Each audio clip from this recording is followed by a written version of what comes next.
everybody. My name is Eric Williams, owner of the Silver Room. We're here in Hyde Park, Chicago. This is my store. It's a great amalgamation of a lot of really great things. We sell books, we sell candles, jewelry. We try and focus on a lot of local artists. We're also known for the Silver Room Block Party, which started in 2003. It started as a small gathering of some friends, some DJs, about 200 people. 2 years ago, we had about 40,000 people. Looking forward to doing it again next year. Yeah, the store is just a good time. I think it's much more than just retail. It's a place for community, it's a place for art, it's a place for performance. People feel at home here. I think that's what makes this place special.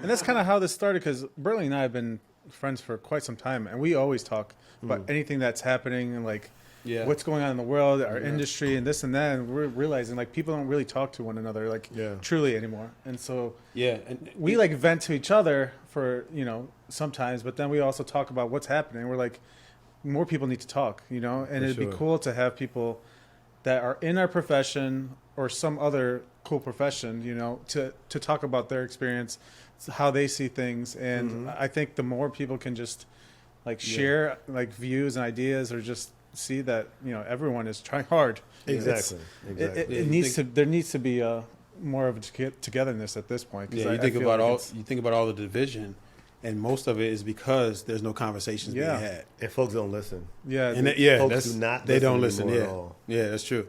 But it's a hard time. We always say, like, at the end of the day, what do you want for your family? What do you want for your family? Right. I want the same thing for my family. You know what I mean? So we may have different methods of getting there, but we all really want the same thing. So what is there really to fight about? Let's just figure it out. You know what I mean? Yeah. It sounds like you solved it. We got it all figured out, right? In 20 seconds, we figured it out. That was easy. We can go home now. But okay, so the one thing to your point about, because it is sort of based in sort of a design, build, architecture, contractor, like that's kind of what it started as. But then I think what we found is the through line, and kind of what I infused into it as being in a different profession, was that it's really the commonality and entrepreneurship across different fields. And so that's why I was really excited that when he said that you would be willing to do this, like that's why I was excited, because you're in a totally different area, but sort of have this huge resume that's just different forms of entrepreneurship spread across, decades of different projects and work and stores. And the one I kind of wanted to start off by going back to like the very, very beginning, because I did some research, which I saw that. It was really good. I was impressed. Like this guy. Like hot ones over here. Which video did you watch, by the way? All of them. I'm not kidding. I went through. So I'm just why gonna. we hang out with him. I wanted to be thorough. He's valuable. Well, because like I think that, so I went and did the Google search. Like I had a familiarity with like the broad strokes of your story, but then like it was really interesting to see some of the stuff that I learned that was either slightly off base or was a little bit different than I had remembered. But I went through and read pretty much every interview that you've done. Yeah, it is a lot. Yeah. I was like, wow.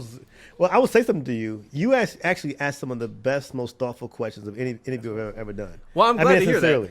I was like, this guy's, that's why I sent you that message. I'm like, man, you actually like read stuff and you were thoughtful about it. Well, and I didn't want to ask you the same questions you've gotten 1,000 times, because I feel like that what I was noticing was that you were getting a lot of the same questions over and over. I'm like, man, that's got to be irritating. It is kind of irritating, yeah. And so one of the things I did come across, though, in the research was that you talk about a story about how you, when you were a kid, in your father's bar, that your first sort of memory of like any sort of business or entrepreneurship venture that you had was selling hard-boiled eggs. Yeah. And I guess what I wanted to ask you is, when you start that young, was that something that just like kind of came to you just sort of as a natural instinct, or is that something that was maybe instilled in you kind of explicitly by your parents or your upbringing that made you want to pursue something like that? Because it sounds sort of silly, but then if you look at the building blocks of where it led you. Right. Well, I think I give more credit to my father now than I did before. As I get older, I realize like, wow, a lot of this came from my father. He worked for GE, Capital, like as a forklift in the factory.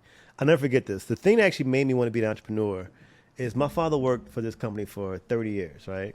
He retired, never forget. He came home. He had a clock radio as his gift. Retirement? Never forget My that. dad got a watch. Yeah. So I was like, I just, forgot to how me, old I it's was. I was like a crazy. little kid, but he came home, he put it on the table. He's like, here, you can have this. Like this little crappy After all clock these radio. years, 30 like, years, and this I was like, is- wow, this is crazy, you Yeah. know? And so he left that company and he worked, he started his bar around about maybe 6 months before he retired. And he didn't have money, you know, and he just started from scratch and he built everything himself. Like he was a handyman. He was, you know, finding bricks wherever he could find them at and had his friends come and help him build the bar, you know, and he just wanted to make it happen, you know. So I think my first vision of an entrepreneur was my father, without really even knowing what that word even meant. He was just a guy trying to make it, you know. And at the bar, it was his friends that came at first. You know, it was like his buddies that was so proud of him that he had this business that they came and they wanted to support him.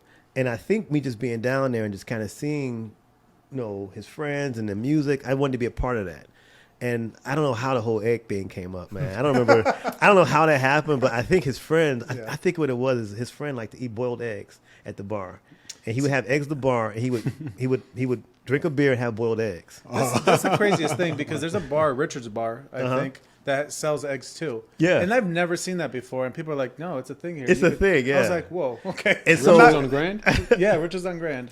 that's where funny. my project that place was. has got- Oh, is it? Yeah. That place has some stories. Yeah, And I've so, heard, so I remember being at the bar and I went to the store. I saw a dozen eggs for $1. Yeah. Back then, you know, I'm like, okay, I can sell a dozen eggs for, you know, for you know, $1 a piece or 50 cents, whatever they were, and make $6 a dozen. Cost me $1, I can make $5 a Right. dozen. But my real genius idea came to me for sure. I was at the bar and they had these cans, like aluminum cans back in the day, you know, Old Milwaukee, Best, and all these old school beers, and they would throw them in the garbage can, just like throw them away. Right. And I'm from a town called Robbins, Illinois, and Harvey is a town just south of us. And this big Alcoa, you know Alcoa? Yeah. Truck they were recycling aluminum cans. I saw these guys that's wise. pushing carts with aluminum cans stacked to the top, and I've seen them push these cans and get this money. And I'm like, my father's throwing these cans in the Yeah, garbage literally throwing money can. away. These guys. So I said, hey, Dad, I was probably 12 at the time. I said, Dad, can you have the bartenders, you know, put the cans separately, and I'll come get them later. And I would come every Monday, and I would like smash the. I had the best can smashing system in the world. Man, I would like put a crease in the middle of it, bam, bam. I smash the cans and I take the cans, man. I was probably 12. I saved up about $1,000. That's impressive. For the The aluminum craziest thing cans, is like man. you Dude. thought of that. You saw something and like you implemented it. Exactly. At that age, like I don't know many people who would even like put two and two together. Exactly. You know, we were playing outside, playing tag, freeze tag, whatever. But to like see an opportunity and then like capitalize on it, that's to me that's pretty impressive. Do you, Yeah, do you think so- that has anything to do with, because I'm a little bit familiar with Robbins, Robbins, right? Not yeah, okay. So That's my that- wife's name, by the way, Robin. well, Oh wow. Okay. fun fact. Well, fun fact. So, I mean, do you think it has anything to do with the area you grew up in? And like, I know that, you know, it can be a little, and maybe this has changed now. It's a little bit rougher now than maybe it was when you were growing up there. It was but, like, always poor. It's one of the poorest towns in the country, actually. And I'll never forget another story that is. I was probably 5 or 6 years old. So I actually live on the Crestwood side. So where we live at, half the street is Robbins, the other half is Crestwood. Okay. But we can use either zip code. They would come. So Crestwood has a little bit more money. It's a little, you know, some businesses in the community. And it would snow really hard. They would come and snow half the street. No way. I'll never forget this. Swear to God, man. I'll never forget this. I said, Mom, why are these the shoveling? They said, but technically this half is Crestwood. And I thought, like, we don't have any money in this community. Yeah. So my father would also raise money for an ambulance. We didn't have any ambulance Oh, wow. in our community. So people would get sick. They had to call Midlothian, Crestwood, you know, Blue Island, the surrounding towns to come. And people were dying. So my father started a fundraiser called the Suds Run to raise money for our town to buy ambulance. So what it was because it was at the time in Robbins, a town of 6,000 people. There were 30 bars and 30 churches. Wow. Think about that. Yeah. A town of 5,000 people. So Overkill. so he got all these bars together and said, hey, look, let's have this race where it started. Manny's was the name of my father's bar. Started Manny's. They'd have a beer. They had to go to every single bar and have a beer. So that's what they did. The bar crawl. And they had to finish. It was an actual race. Yeah. And 30, so they had to drink 30 beers, or maybe it was like 20. It was a lot. It was some crazy amount of It was enough. It was maybe it was less than Started that. off quick and it got real slow. But he started this thing, and it was starting off like small, Yeah. and it grew pretty big. And he was able to raise money awesome. to buy ambulance for our town. So I mean, so there was a hospital there, but no ambulance. no hospital, no nothing. Robbins has no businesses, no hospitals, no nothing. To this day, it's kind of the same. Yeah. So I think at a very early age, I saw, man, we don't have money. We need to make some money to have resources. Yeah. and that's kind of what I was getting at, is like you start thinking about stuff like that because it hits you a little bit quicker probably than, when you're looking around and noticing like there's certain things missing that feel like they should be there. So, Yeah. and I think that there's probably some DNA from, that fundraiser, that sort of bar crawl, bar race idea, and then what you've done with the block party. 100%, yeah. So, I mean, I guess that kind of answers my question, too, is, maybe it wasn't something that, I think sometimes people think that these concepts are passed down like very explicitly, meaning like someone sits down and has a conversation with you and says, well, here's why it's important to, look at situations and be able to find a way to sort of turn them on their ear and make some money or raise some money to help somebody out. And it sounds like it was more, you kind of like absorbed it without having it necessarily like directly told you. Exactly. Because honestly, my father wasn't the best, business person, to be honest with you. And he would say the same thing. He's, he was a scrappy. He had a high school, diploma. He wasn't the most educated person. He was super unorganized. He just was like a nice guy. Yeah. And he had a lot of downfalls, throughout his 40 years owning his bar. He never really made money, to be honest with you. And so it was something he just kind of tried to figure out. So I saw him struggle for all these years. I saw him build this space, but it was a struggle. My mom was a CPS teacher, and she worked for 38 years teaching school with a master's degree. The most she ever made was $55,000 a year with 3 kids. That's the most she ever made. And at the time when I was young, I'm like, that's a lot of money, $55,000 a year. Exactly. Not understanding that, she started making $7,000 a year. So we weren't, we didn't have money, but we were fine. I never felt like we were poor. I never felt like we didn't have a lot. Yeah. We had more than everybody else. So I was comparing to everybody else who had single moms in the house. They were all on, public aid. Yep. So comparatively, we were actually doing okay. Yeah. So I kind of felt like, okay, we're all right, I think we talked about this before because we're first generation, and like our parents worked hard too, and we had very little, but we never felt like we were missing, Yeah. Even though if you look back at it, like, wow, you know what? All that secondhand clothing and all this and that, it's like we thought we had a lot, but like going back, you're like, maybe it wasn't as much, but like there was love there, and they're always supporting us, which was kind of the biggest thing. Yep. I have a question regarding your dad because he worked for GE and then his bar. Did you ask him if he was happier doing the bar, even though he struggled a lot because it was kind of his own thing? Oh, I didn't have to ask him. It was very obvious. It was very obvious. So my father, it's funny. So people know the Silver Room, they know me. So my father's bar is called the Blue Room. Oh, it's Maddie's Blue Room. That's awesome. Because he loved the color blue when he played blues music. And Herb Kent? So Herb Kent was one of his first DJs back in the day. And so I actually named the Silver Room in honor of him having the Blue Room. Know that. But my father I'm kind of like reserved in some ways. I mean, I like people, but I like after 44 years or so. I'm curious about people, but to be like out and giving speeches and it's too draining to me. Yeah. My father loves that. So he likes being the man and out late at night. So he works 7 days a week till 4 o'clock in the morning, literally for 30, 40 years. And so he just relished that. Yeah. He would be shooting pool and the music was playing and the girls, and he just loved that. Yeah. So that was never me. So but that was he my father too, because he loved attention. Like he would literally meet people and ask the same questions. And we would go on trips. We're like, you just asked the past 3 people. Like, are you trying to learn more info, or do you just like talking? We would have competitions like, how many people do you think Dad's going to talk to today? Right. But for me, I don't know, maybe it's because we deal with a lot of people on a day-to-day basis. Like I am kind of more reserved, at a party or gathering, because I think I sit back and kind of just see what's going on as opposed to trying to be in it. But it's kind of funny because my dad I think my dad would love to do something like his own too, because he would love to socialize and kind of get in there. I think my dad was an introvert. When he was out, he would talk to everyone, but you could tell he needed to recharge because he didn't do it often. Yeah. Right. You know what I mean? But when he hung out, like everyone loved him, everyone knew him, and then he'd get home. That's like a skill too, if you think Yeah. about it. Like being able to talk to a bunch of people, like all walks of life, is kind of a unique talent that not many people are good at or know how to do. Well, you know where I learned that really from was me being a street peddler.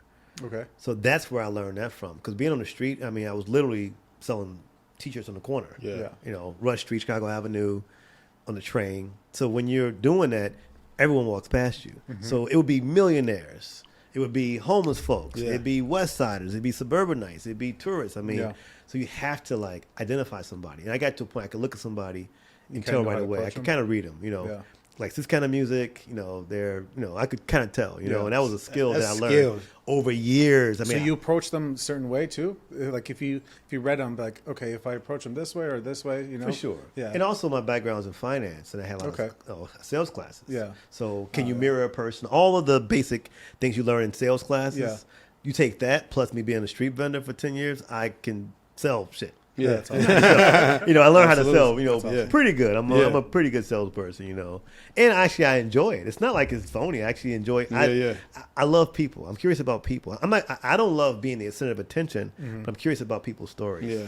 So And I I think- I have a question that kind of ties Yeah. into what you were saying and what you mentioned about your dad. It's like when the lights were on, like he could be the life of the party, but then you would need to recharge. Yeah. Do you find it, and I wonder if maybe that's why you kind of retreat in certain situations, because you know that once you start, you're kind of like all in on it. Oh yeah, my personality is like if I'm like all in or all out sometimes, you know, I'm like not half anything, you know, so like if I'm gonna do something, it's gonna be like to the extreme. Yeah. Even to the Or, point like- where if you're at a party, it's like if you're yeah. gonna like really engage or a gathering of people, it's like all of a sudden you kind of flip the switch Yeah. on. Do you find that like it can be, to your point about recharging, like a little bit exhausting? Like once you're done with it, you don't realize it in the moment, but when you go home that night, you're like, holy shit. Like No, I mean it's definitely draining. I mean, probably about 10 years ago, I got to a point I'm like, you know what? I don't need to be around a ton of people. You know, like the block party is so draining. I have, you know, it's 40,000 people. And after, 23 years, I know almost all these people. Literally, I know like probably 20,000 people. And it's like, hey, and it's like you just energy, 'cause you can't be Yeah. off. Right. Because if you are, he was being a jerk. Or he Right. blah, blah, blah. And then they go on to the internet. Exactly. And they don't understand, like, dude, I just talked to 50 people in a row. Right. Ask with the same question over and over again. Right. So I've definitely found myself, trying to retreat and looking for solace in nature. Yeah. My next vacations are going to be like to Montana, Wyoming. See, that's the craziest thing because we always talked about like a lot of my builder friends. Like our dream is to have a cabin in the woods. Yeah. You know, after all of this, it's like, Yeah. where do you find peace? It's like by myself in the cabin, surrounded by nature, you know, Yeah. because it's so quiet. You could kind of hear. And that's what we do for like my birthday. We used to go to, we try to find like a unique cabin somewhere and just spend the weekend there. Yeah, it's awesome. So, I mean, That's funny. that's kind of like I've been talking my about- dream. Yeah, I've been talking about going to India, like India? going to. I went there. one of those villages and did you just. It was awesome. Did you? Ashram, yeah. Ashland. Did you? Yeah. That's To dope. Gandhi's ashram, actually. What was that experience like? Ahmedabad. It was great. I mean, it was tranquil. It was just serene. We're doing yoga, just chilling out, meditating. Do you feel like Great. that kind of changed the course of your life? Like when you left there, like I mean, I love cities and like urban living, so I love all the restaurants and museum. I love that. Yeah. But like it's like an extreme. I love either that Right. or just quiet. Yeah. You know what I mean? I don't like the suburban Yeah. little. It's like either give me some nature, Right, a exactly. desert, a mountain, some water, or engrossed in hustle like and in bustle. Hong Kong. Yeah. You know what I mean? Like the hustle and bustle. Yeah, you know? yeah. So yeah. Yeah, it's What's that switch awesome. on, switch off thing? It's like like you said, one extreme or the other. Where Yeah.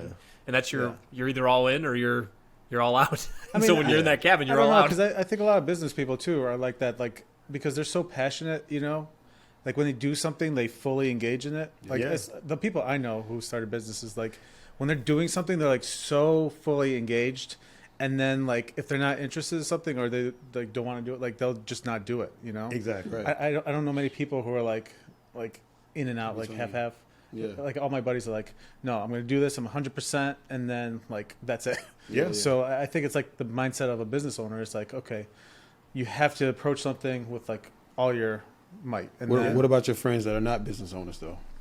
Well, that's the thing. It's like they don't have the same kind of, I don't know. They're kind of half though, right? Well, that's the thing. Like they're not like fully engaged in anything. Like they'll kind of join you for this or do that. Like I don't know how to explain it. It's like I could see the mindset is a little bit different. It's different. From people who like are running businesses or doing something as opposed to somebody who's working a 9 to 5. Like I think their mind is not like wired. It's a different mentality. Yeah. I mean, the idea of risk and reward, Right, for yeah. us, it's different. Oh yeah. You know, absolutely. you go all That's a good in, point. you could, I mean, I'm assuming y'all lost some money before. I know I have. You know what I mean? And so, but you also, when you make it, you can make it. Right. You know, you have to have a certain kind of personality that's like this. Yep. Because if you lose one day, you make it one day, I mean, that's not sustainable. No, it's not. You know? Early on, like the construction is like such a roller coaster because I would have like a huge sum in my bank account and then like Exactly. a couple of weeks later it's like completely gone and Yeah. then like it just goes like this. So I can't remember who I was talking to, but they're like, oh, how's it like running a business? Like they see it from like social media and things like that. They're like, oh, you're so lucky you're doing like what you Yeah. love. And I was like, you know how many hours I work? You know how much like stress to see something go up and down that much, you know, all the problems. But let me just say though, like you say that like the flip side is like, well, you have no idea how hard it is, but at the same time, you are lucky because you wouldn't trade this. No, absolutely not. So like they're kind of Right. right. Yeah, They yeah. kind of It's a trade-off. That's the thing. I think that's why I asked if your dad was happier, you know, because when you do your own thing, like there's something about it that even it could be the hardest thing in the world, but I think the mind, like when you know it's your baby, like you treat it a little bit differently. Well, and also too, it's what you value. And so for him, he was never the kind of guy that cared about making tons of money. Right. What he cared about was helping people, you know, and even like using this bar to buy an ambulance, you know, Yeah, which is or just seeing happy faces at our town's really, really, impoverished, you know, and knowing he had a place that people would come and like laugh and dance. You know, that was his pay. So he became like a community leader. You Oh, know, without a doubt, without a doubt. with like just knowing that he could help someone, like he ended up being like I guess the nucleus of that area, which is pretty amazing. Exactly. Yeah. Exactly. And they rubbed off. And it rubbed off. Yeah, I see myself definitely more in him as I get older. So it's all good. So and to pivot just a little bit, because you brought up sort of like the street sales and peddling and things like that, and like I read that you did some of that at Maxwell Street, which we both went to UIC, so like we're familiar. I went to UIC. Yeah, well, We're right. all alumni. You know? Yeah, so no, we're all Really? No. No. 3 out of 4 ain't bad. It's okay. This is the most UIC people I've been in the same room with. That's crazy. It is. But so I'm familiar with like maybe the later iteration of Maxwell Street. But like when I read that, I was like immediately like I can see it and feel it, and like it's a very distinct. The old image. school Maxwell Street, yeah. Well, and that's the thing is we were after that. Like by the time we got there, it's a different thing now. But like if you go look at like archival footage and photos, like that's when I was going there, man. Right. I mean, we're starting in the 20s, I believe, but even into the 80s and 90s, south of Roosevelt was none of that. Yeah. It was just like this big open air market, and my uncle, he was my cousin, I believe, actually. He sold, I can say it now, he sold stolen tools. It's what he did for a living. Hey, that still goes on over there. Yeah, this is like statute of limitations, right? My van got broken into. I'm like, I'm gonna go check out Maxwell's.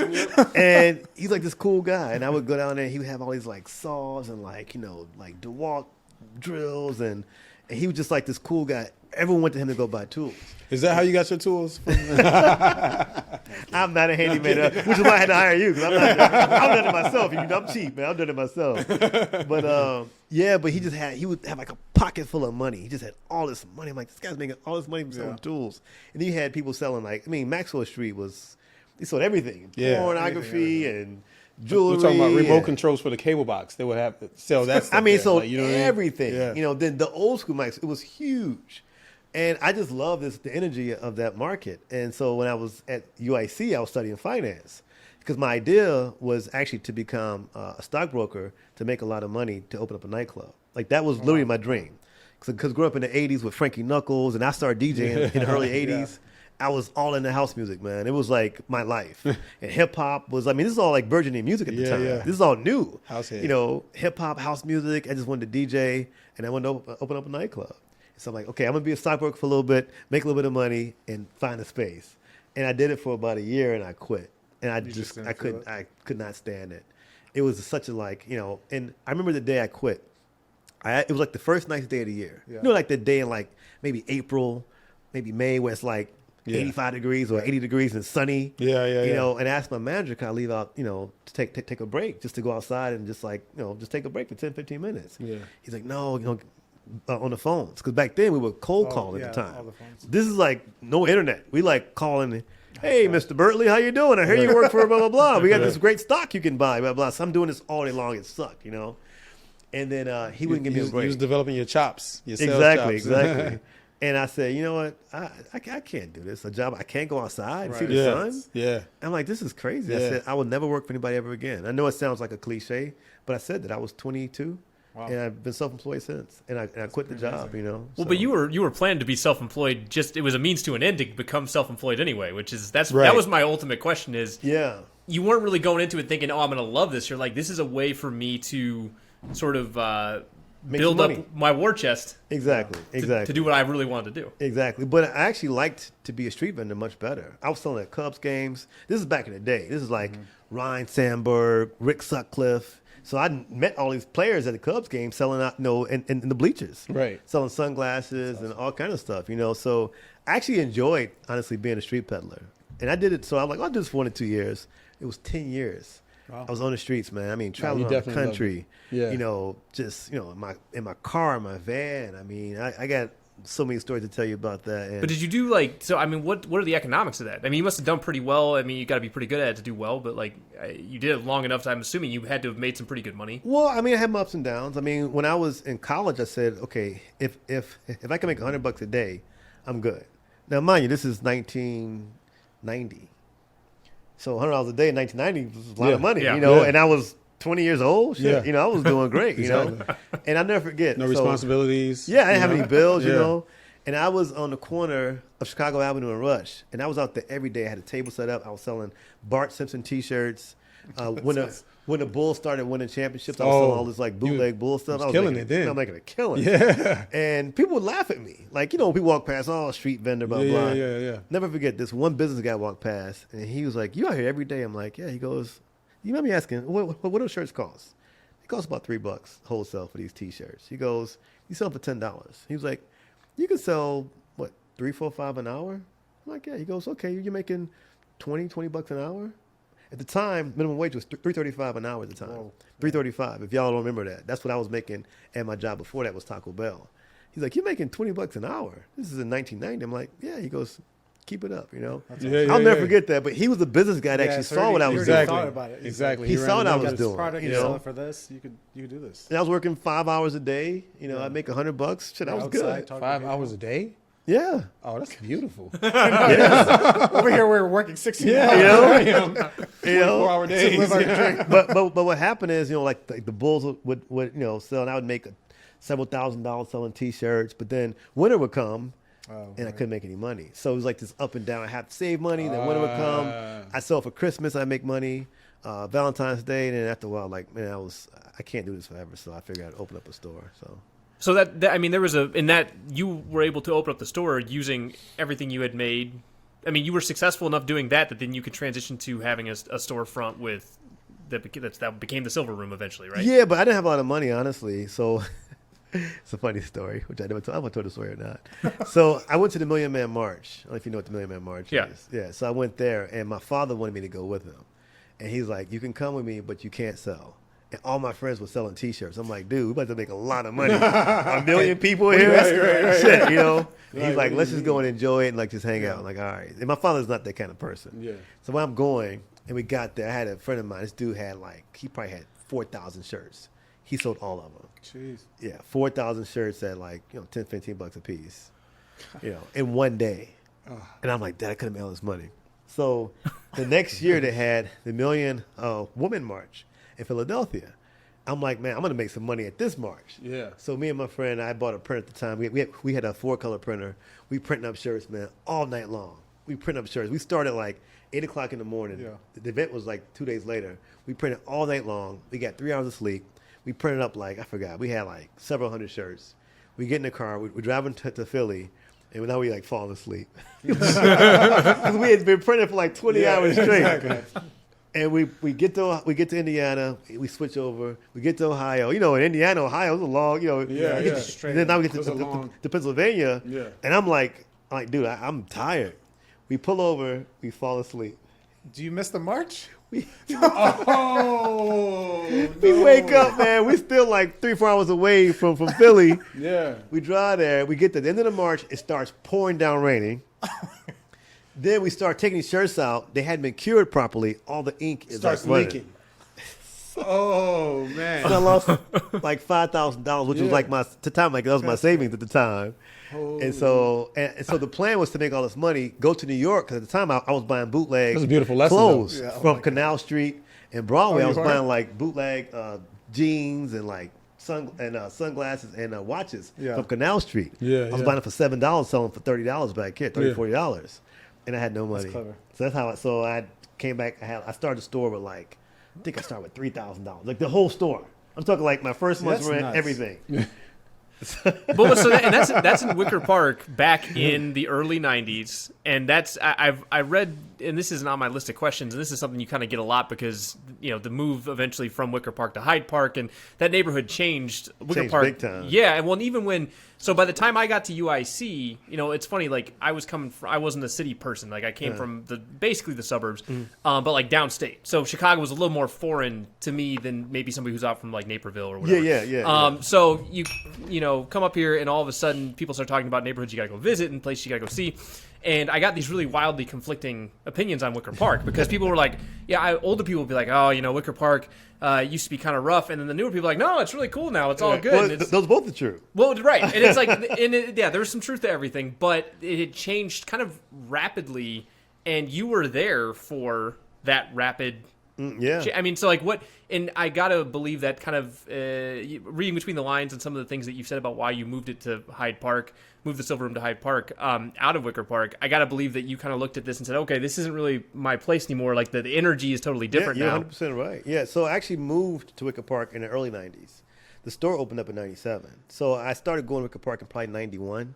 And yeah, it was definitely like rough, man. It was no businesses over there at all. I mean, very few, like furniture stores, nothing like, like what we're doing. Big arts community though. Big arts community. Everybody had tattoos and yeah. it was like a Back funky then when kind of cool tattoos were neighborhood. like rebellious. Yeah, now, exactly. Now you just see it everywhere. It's just like, all right. But it was cool. It was like diverse again because I'm from like this all black town. Like my town was 99.9% black. And then moving to Wicker Park, I started having Polish friends and Puerto Rican friends and Mexican friends and See, that's the Eastern cool. Europe. I like that. Yeah, so I was like, oh, this is really cool. I just started meeting different kinds of people, and we were friends. We loved music, So I opened a store up. It was super diverse, and over the time it just gentrified and it just kind of got bland and just wasn't fun anymore. Yeah, So- usually the artists come in, make it very funky. Then you see a shifting, and then it becomes like corporate. And Exactly. you're like, this is because I lived in Bucktown, like Damon and Moffett. Oh yeah, And so, like, I lived there early on where it was still kind of unique, cool shops. But then,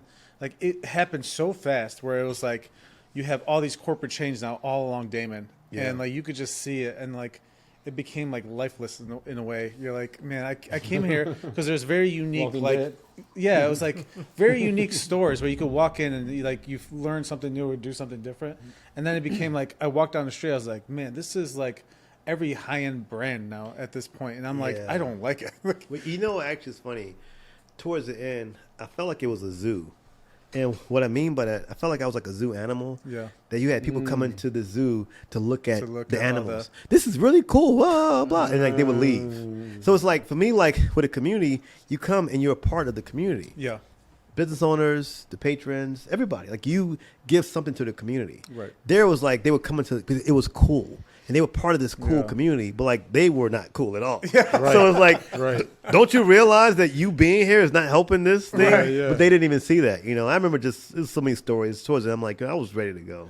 Well, it's like there there's you maybe a cheap, like we were basically talking about, is like there's this low barrier to entry for people to feel like they're part of, and the jokes that I used to get made fun of in college because I was not from the city, but I was so excited to live in Chicago that I was probably not quite that person. I think I was a little more self-aware than to be one of those people, but like only a little bit because like my buddies would make fun of me. It's like, oh, this is your town now, huh? Like you live, I'm like, oh, I had to like formulate this whole thing of where, to really be from Chicago, you had to have lived here longer than you lived anywhere else. Like you can't really even start to claim it until you. And I think neighborhoods are the same way. It's like I can't claim any single neighborhood in this city because I kind of bounced around to all different Right, places. right. But that idea that like people can move in, they buy or rent an apartment in Wicker Park, and all of a sudden everything is about how great Wicker Park is. They've been there for 3 months. I mean, for me, I don't have a problem with folks moving to a neighborhood. I don't have a problem with that. Even if you're rich, it's not a problem. The problem I have is people not really respecting the community and understanding the value of people who came before them. And then they say they want something that the community offered, but they really want to make it like their hometown. Right. And so you see that gradually. It's like, okay, you don't really want this community, this salsa music, for example, if you live in Humboldt Park. Like, you want something different. Yeah. Like, so that's the part I have, and people just not respecting it. What's interesting about Wicker Park, though, the people I liked the best were the tourists. Because tourists from Europe would come and they would get it. They were like, okay, I get this. Yeah. This reminds me of Rome or parts of Paris or, like they would get it. And they would purchase stuff and they were cool. It wasn't them. It was the people that moved in for 3 months or 2 years. And all of a sudden they had ownership of the community and telling you that your music is too loud. Yeah. I had somebody tell me at the block party, which at the time I'd been doing the block party, it was probably about 7, 8, 9 years. Because now it's been 16 years. But this lady, never forget, she came in with her baby, and she goes, you plan on doing this event this year, this block party? I'm like, yeah. She goes, it is so loud that I can't sleep, and my child can't sleep. Were you going to pay for me a hotel this year? I was like, no. And so this, I never forget this. So she lived right by the train track, the blue line that stopped at Damon. Yeah. She goes, the music is so loud, it's shaking my house. And I have a glass extension on the back of my house, and it's shaking my extension. I'm thinking, like, you literally live in a glass house. But you literally live in a glass house. Literally. You just want to complain about something at this point. But I'm like, lady, even that's true, it's one day, man. Yeah, for real. But people, it's too loud for me, blah, blah, blah. I'm like, you move to a community with a train that literally runs through the heart of Wicker Park. Exactly. And you complain about music for one day. Yeah. Not seeing the good that this event does for the entire community, all the kids that come, all the other stuff. Absolutely. They think about themselves, So. That's my problem with like when that happens, because like if you live in like a city, you have to understand there's gonna be noise. Like I get so frustrated when people are complaining, even about construction stuff. Right. It's like, oh, can you start at this time? I'm working from home, or like we like to sleep in, or this and that. I was like. Yeah. You live in a city. Like, did you think we're going to like work around your schedule? Like people are up nonstop. It's usually the same person go to the country or something. Yeah. It's usually the same person complaining about it being vacant, the building being vacant next door. Yeah. And then when you start working on it. Oh, my God. It's too loud. They're there every day working. Yeah. What we're supposed to do. Or the thing that I always hear the most is parking. Oh, yeah. People, there's no business around here. There's not this. Then, okay, cool. Now we create businesses. There's nowhere to park. Yeah. I'll never forget it. You guys can relate to this because you're builders. When I first opened my store up, I said I had no money. I mean, I had like $500 in my pocket, right? So I'm helping out. I'm painting. I'm trying to do whatever I can do. And so I had this guy who was a friend of a friend who was helping me, like, put it together. He was a carpenter, And so I was saying, wait. No, he knew another carpenter before you, okay? Take it easy. All right. This is 1996, 97. All right, you're lucky. And you would have did it for this price. A case of beer. All right, you can keep them. And so I was saying, hey, man, I have to get open because I got to start making some money. I was running out of my money. I said, so I need it done pretty quickly. Yeah. I said, hey, I want to make sure that it's done nicely too. I want to look a certain way. Yeah. I was like, hey, by the way, I don't have any money, blah, blah. But I want it nice. And so I never forget, he was hammering. He put his hammer down. He said, you want it done quickly, you want good quality, you want it done cheap. He said, those three things don't go together. That's so funny because we still talk about that. He said, pick two, and you're lucky to get two. That's what we learned in architecture school. Yeah. You can either have it fast and cheap, or fast and cheap, or like time, like you pick 2 out of the 3, like the triangle. Yeah, he said pick 2. He said if you get 2, you're lucky. Yeah. But pick them in order. That's pretty impressive. And I was like, and I was like, man, you're right. I said, you know what? I need it done cheap and quick. It's hard for people to understand that, though. Yeah. Right. We'll see where it lands. Yeah, but it's the same thing with development. I'm doing all these calls right now. I'm building. Got a bunch of projects I'm working on right now. People always complain about everything. It's we want development, but we don't want prices to raise. Yeah. We want somewhere to park. Yeah. We want you can't have all that. Yes. Right. You can't have all of that. Yes. If you want new business in your community, it's gonna be hard to park. Yeah. Right. Simple as that. You got to deal with that. Yep. But people want everything and it's not reality, There's always going to be collateral damage in anything that you do. You gotta by definition. Yeah. You have to just deal with it, so. How was it like opening up a retail store like back then versus now? Like, was there a lot of regulation and building thing, or was it just like, give me rent and that's it? I couldn't do it now with the money I had. I mean, literally, I had $3,000-$4,000 for the entire project. That's and so, and especially back in, this is the 90s, like, they didn't really, I didn't have a permit. I mean, that's what I mean. Like, was the bureaucracy? No, they were happy I was building the store. Right. They were it's like impossible. You have to jump through so many hoops to get going. This is back when Daley was mayor, and Alderman, it was very like, focused on the community at the time because they were happy that we were building something. Yeah. So they would come by, like, what do you need, blah, blah, and I just built it and just, just made it happen just to get open. I didn't really care about, how the quality and so. I mean, I wanted to look decent, but I couldn't afford to do it the way I really wanted to do it. Yeah. How long did you stay at that spot? So the first spot I was there for 7 years. And then I moved to a larger space down the street. It was 1410 Milwaukee. Then I moved to 1442 Milwaukee. Mm-hmm. I was there for 10 years. I had a 10-year lease. And then I moved to Hyde Park. So it's been 23 years total. Been out there for 6 years. Wow. Did you, the first spot, did you gradually, upgrade it? Man, I was constantly, again, like I just, again, like this is what you guys do for a living. You build stuff. Yeah. I didn't really know. So it was like you have it one way and you just like do something different. And you do something different. You paint the wall. I never had an architect. It was just like me just, let me paint this one. So it changed like every 6 months. I was doing something different. You add on this and you hang this over here. So, But that, I mean, that's like that.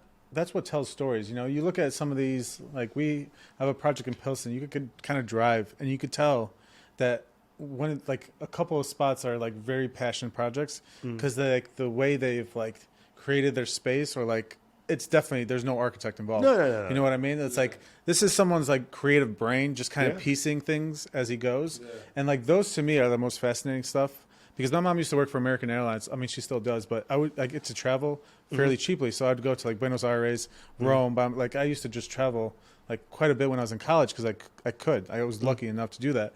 And I'd travel to these places and notice like all these small like little shops were just like so personable, like I love it, they man. like put their like love into it and you could tell.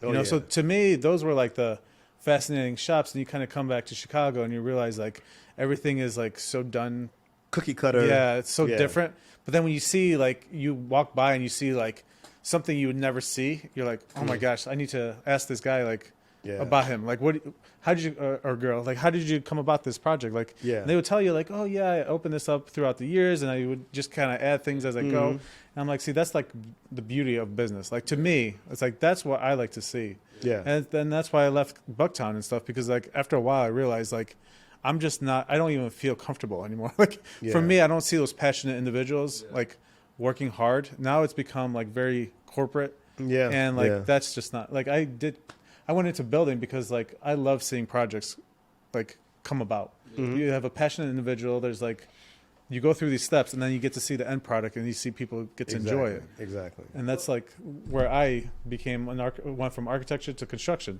because to me I like dealing with the construction side. You get actually more involved and like you become like so close to the people you're dealing with. Right. And for me, it's like fascinating. It's like you hear their stories. You could see like they really want to get this done and like they'll do anything to get it done. Yeah. So you guys are talking about how there's like sort of people who really pour their personality, or you can tell it's like it's a passion project, right? And you mentioned it as that you were every 6 months you'd have something new where you're like, okay, I'm going to try this, and then all of a sudden 6 months later you'd be like, actually I should have done it this way the first time. Let me try this new slightly different version, or totally tear it down and try something totally different. What's funny to me is there's actually now. It only takes a while or maybe a couple of decades sometimes for professions to take something like that where you're kind of flying by the seat of your pants and turn it into its own buzzword, because I literally just got done the last 6 months working on a project where their whole concept, and it has a term now, it's tactical urbanism, where they literally go through and they say, okay, we're going to do this fast, kind of like fast and dirty, and we're going to see where it lands us, and then it may be great, it may not work, but it'll give us an idea of how we could do it better if we were to do it more permanent. So there was that 75th Street boardwalk that they built. I saw that. And so we did some documentation of what they were doing down there, and basically that was their whole thing. But it's just funny because now it's cool. Now it's like because they branded it. Yeah, It's got a name now. It's not flying by the seat of your pants. It's tactical urbanism. What other term I heard? Urban ephemera. The term that they use. That seems too much. GSP. Yeah. That's not going to stick. That's not a cool t-shirt. Yeah. So. I kind of like it. It feels a little dangerous. So, you're not from Chicago. That's true. That's true. I'm a transient tourist. Yeah. Well, and I do want to shift this a little bit because, and you've kind of touched on some parts of starting the business with, or starting the Silver Room with like not a whole lot of money in your pocket. Like basically the building blocks of having to build something piece by piece from kind of starting from nowhere.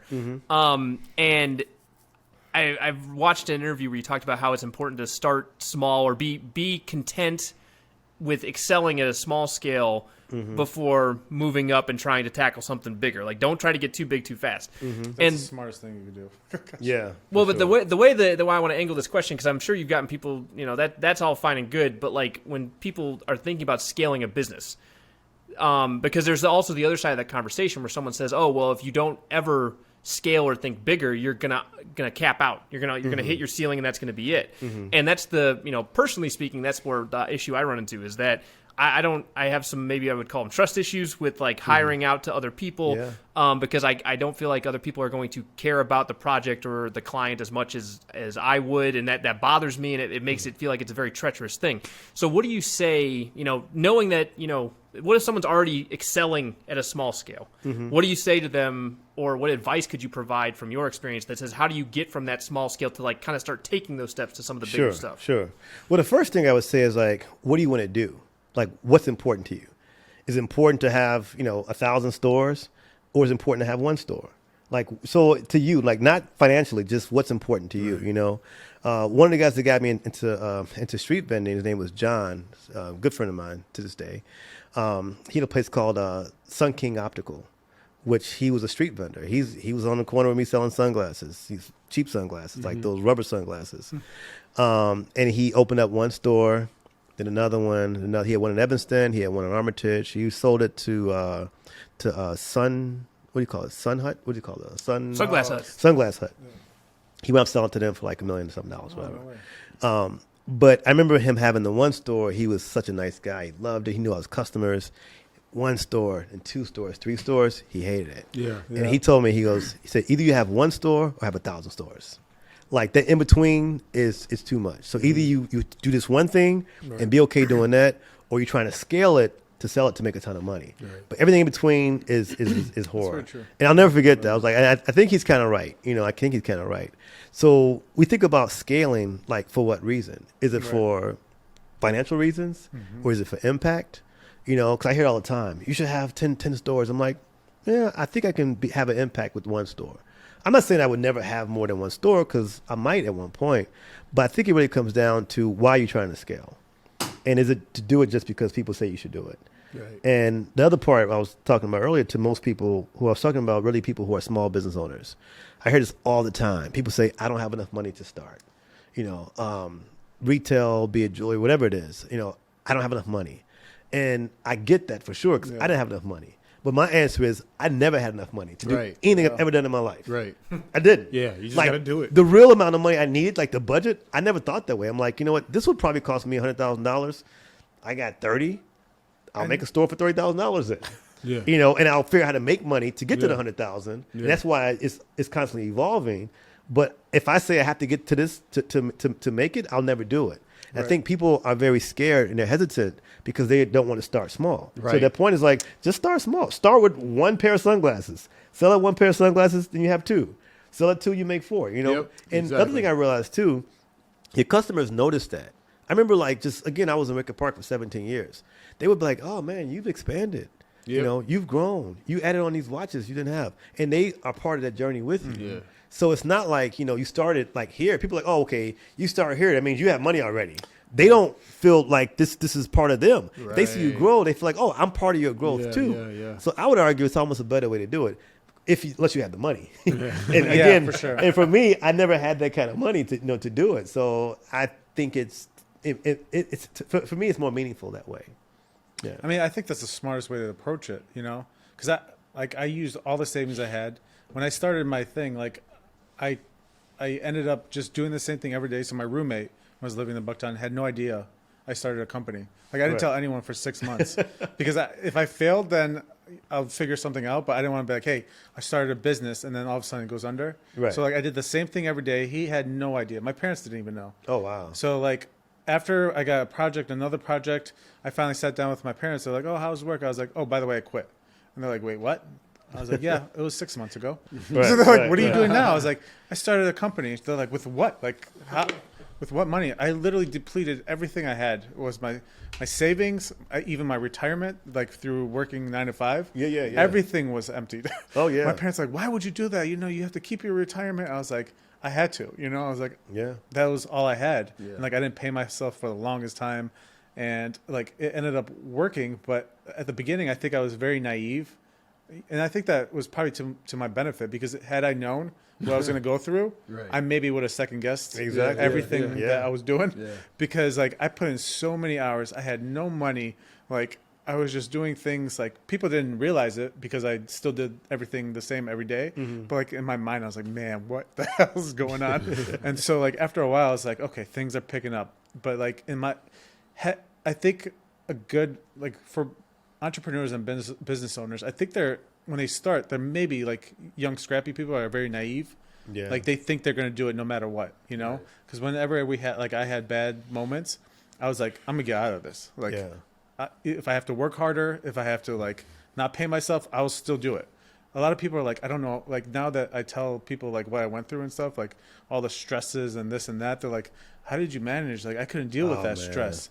And I'm like, I don't know. After a while, I just became like numb to it. Like, when you mentioned like you have to be like here, I was like, it didn't impact me one way or the other. Like, in my mind, I was like, I'm gonna get through this, Right. like, no matter what. Right. And like, that's what kept me going. Yeah. And some people are like, man, with that amount of stress, I would have just stopped. Yeah. I was like, well, I was very naive, and like, Yeah. I believed in myself, so I'm gonna keep at it. But growing slow is, I think, when I started getting bigger and bigger projects, I was foolish to the point where I was like hiring more people to take on this stuff, and like, I like, because I went to architecture school for both my undergrad and my master's, I didn't have the business mindset of like, okay, let me project this X amount of months or years out, you know, and see how that goes. Like, things were coming in, but then I realized like the more I hired, the more like uncertainty, because I now have to teach guys, I have to watch them and this and that. And after a while, I like did the numbers at the end of the year. I was like, man, I was happier and made more money when I was smaller. Exactly. And I was doing it right. Right. And then I decided, because of, for whatever reason, like, it got to my head at one point, and I ended up hiring too much, taking on too much, and everything kind of started falling apart. So I scaled everything back and like went back to the basics. Like, this is what got me to where I was. Exactly. Let me stay there, perfect it, and then slowly start building up again. So, Man, you know, I'm really passionate about retail. I love retail stores. So whenever I go anywhere in the world, first thing I do is find like the real cool hip retail district, and I'll go and just check out the design, like what are they selling, like just anything to do with fashion. And there was a store in Paris called Colette, which to this day is probably the most influential retail store, in my opinion, almost ever. It was one store, and Colette, it was a decent size, but it wasn't, crazy big. But it's been more impactful than like the chains and you name it, And when you go to Paris, everyone went to Colette. They had one store. And I was always thinking, in fact, if they opened up more, it would have diluted the brand. Yeah, exactly. Yeah. And so for me, it's like, I'm still talking, and it closed, several years ago, but I'm still talking about it, Yeah. So I think we think about this idea of scaling for what? Yeah. Just to have 50 stores or to have, 50 employees.